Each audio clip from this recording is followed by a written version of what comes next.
Welcome back to my chess channel. Tigran Petrosian was the 9th world chess champion. Bobby Fischer regarded him as the toughest chess player of his time. Even then, he was not followed as fanatically as Alekhine or Fischer. And that was because of his style of play. Unlike most of his contemporary chess legends, Petrosian was purely a defensive player. His defensive style was so secured that it was nearly impossible to beat him. This earned Petrosian the nickname Iron Tigran. His style was soon started to be called as negative chess. In negative chess, you lure your opponent to attack and hope that your impeccable defense would frustrate your opponent and make him commit mistakes. The following game is a classic example. This game was played in 1966 World Chess Championship at Moscow. Petrosian was white and his opponent was the famous Boris Spassky.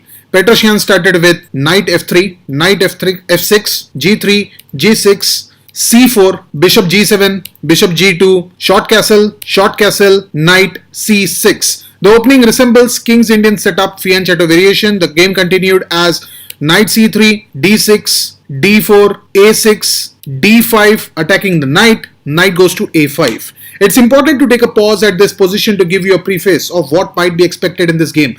The title of this game is The Game of Diagonals. So I want you to keep your eyes open for two important diagonals on this board. The first one is the a1 h8 diagonal. Actually, this diagonal is what black aims to influence with its bishop on g7. However, in this game, it's white who wins control of this diagonal. The other important diagonal in this game is the c4 g8 diagonal. At this point, it looks improbable that game will rely heavily upon the control of this diagonal. Let's see how this happens. The game continued with Petrosian playing knight d2, supporting this pawn which is being attacked by this knight on a5. Black played c5. Black is trying to strengthen its grip on this d5 square, which is the center point of this a1 h8 diagonal. Black will also aim to counterplay on the queen side with maneuvers like rook b8, bishop d7 and b5. The game continued with white playing queen c2, black played e5. Spassky plans to move his knight off f6 and play f5. Spassky is trying to play aggressively both on king's side as well as queen's side, leaving white completely on defensive foot. But defense is what Petrosian is good at. Let's see how the game continued. Petrosian played b3. The idea is to get this bishop on b2. Black played knight g4.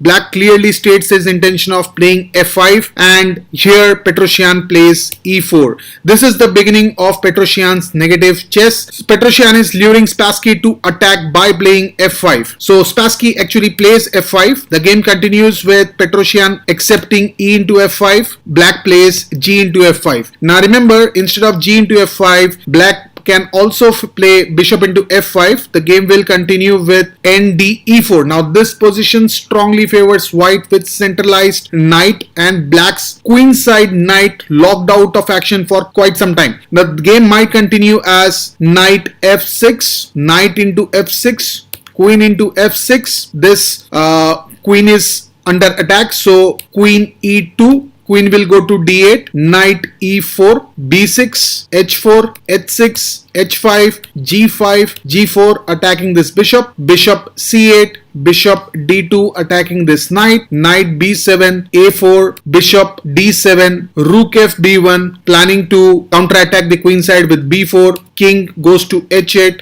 bishop comes to f1, queen e7, f3, rook f7, b4, queen f8. Now the rook and the queen pair is attacking this f3 pawn twice, which is being supported only by this queen over here. So king comes to g2, providing additional support to this f3 pawn. C into b4, bishop into b4, and it's a very comfortable position for white.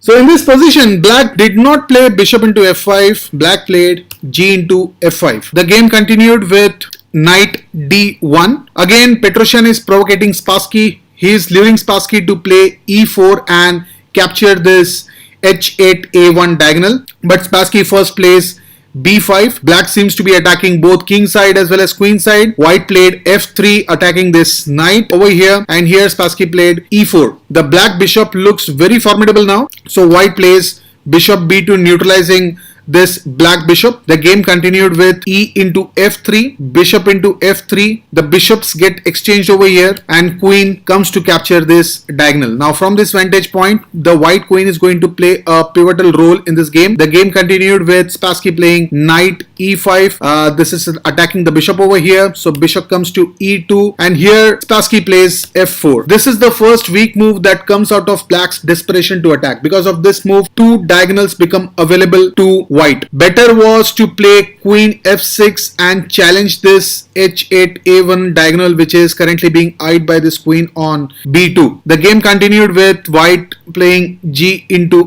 f4. This again is a provocative move from Petrosian. The right counter to this move is to capture the pawn on f4. If the rook is captured, then black can play queen g5 check and recapture the rook, but this will lead to draw. And with such an attacking position, Spassky definitely thought he can win. So he attacked. He played bishop h3. In this position, Petrosian observed that black bishop is critically controlling this e6 g8 diagonal and this f5 h7 diagonal. So he lures Spassky to win some material and plays knight e3. Black hurriedly captures this material, plays bishop into f1. Here comes rook into f1, and because this knight is attacked by the f4 pawn, black plays knight g6. Now white grabs the second diagonal for which he had sacrificed an exchange and plays bishop g4. Here black captures the pawn at f4. Black observes that white does not have dark square bishop and assumes that he can control this e6 square with his knight. But his assumption proves wrong when Petrosian gives up his other rook and plays rook into f4. Now the e6 square can be dominated only by white. Black captures rook into f4. In this, actually it would have been prudent for black to give up the knight and play queen g5. It would have been still winning advantage for white over here. For example, if you play queen g5 instead of capturing this rook over here, the game might continue as rook e4, bishop into c4, king h1, unpinning this bishop, queen f6. The idea is to get the queens exchanged, but white will not exchange and play queen b1. Here comes c3 attacking this knight over here. Rook e6 counterattacking with the rook and attacking the black queen. Queen will have to go to g7. Now the knight is rescued and knight comes to e4. This d6 pawn is being attacked twice. So here comes rook f4. Idea is to capture bishop and knight for the rook, but white will play bishop h3. Knight comes to b7, hoping to bring knight back into action and provide some protection to this d6 pawn. White will play knight f5, attacking this queen and also attacking this d6 pawn. Queen goes to f8, providing some protection to this d6 pawn and moving the queen away from knight's attack. Queen comes to d3, rook into f5, bishop into f5. Now queen cannot capture this bishop. If you capture this bishop, here you will have knight coming to f6 check, opening up queen's line to this queen over here, and white will win queen. Hence at this point black will play queen f7, knight comes to g5, attacking this queen and also putting pressure upon this h7 pawn.